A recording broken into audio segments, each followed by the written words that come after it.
In this lesson, we're going to build a board to display the statuses and the tasks. And we'll get that board added into the app page that's already in the Mullen Light template. So let's start by creating another blank page on our canvas. We'll insert a new page and drop it next to the status card. And then we'll go ahead and reposition it and rename it. Our Kanban board page is really a pretty simple setup. I'm going to create an outer container, and then I'll put a repeating list of all the statuses displaying the status card. So we'll go to the element menu and insert a new element, and I'll just drag a div onto the page body here. And then we'll insert a repeating list into that div. We'll go ahead and name this one statuses, and I'll also name my outer.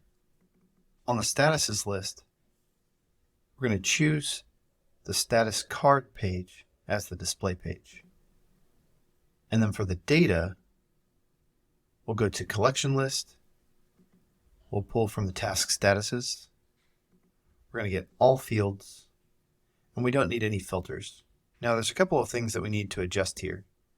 I want these to display as cards going left to right, but the default styling of a repeating list is going to display them as rows going top to bottom. So to make that change, I'll click on the repeating list, go to the styling tab, and I'm going to make a new utility class. Utility classes will override any styling of the primary class. So I'll make a new utility class, and we'll give it a name. Inside of that class, I'm going to change the layout to be display flex, which is going to do a lot of the work for me. I want it to be flex direction row, which is the default, but I'm going to go ahead and select it. I'm going to tell it also that I'd like it to wrap. So that way, if there's more items that can be displayed, it will wrap around. So for instance, if I drag the width of this, you can see it will wrap automatically for me. So one style change that we definitely should make is to add spacing between the cards.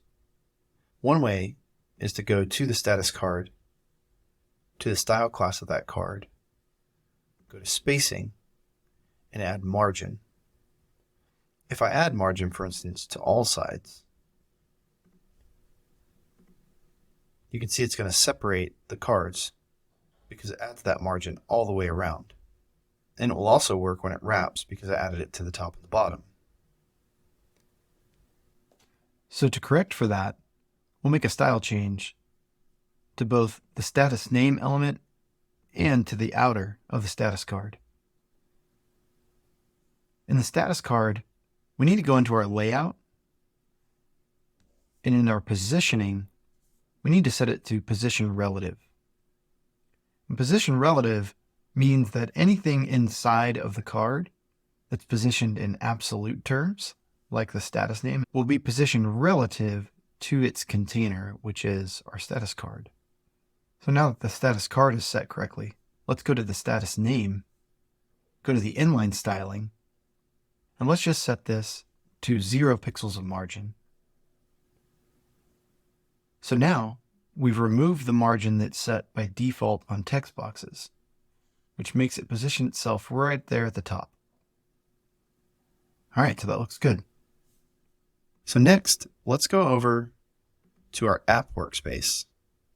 On the app workspace, by default in this template, we have two different areas. We have to-dos and we have profile. So when the user comes in, by default, they're seeing the to-dos, which is just a list of tasks. So we want another option in here to go to the Kanban board. So let's click on one of these. I'm going to duplicate this element for the profile. And I'm going to drag it in between. And then I'm going to change this text. I can change it inline, or I can go to properties and change the display text here. I'm just going to call it Kanban board. So to see what our Kanban board will look like, inside of this component, we can click on the component and change the display page to be the Kanban board. If I click away, we can now see what it's going to look like from within our app. For now, I'm going to change that back to the task list so that it defaults properly. In the next lesson, we'll make the new Kanban board button open the board into the main display area on the right and make the entire board functional. Thanks for watching.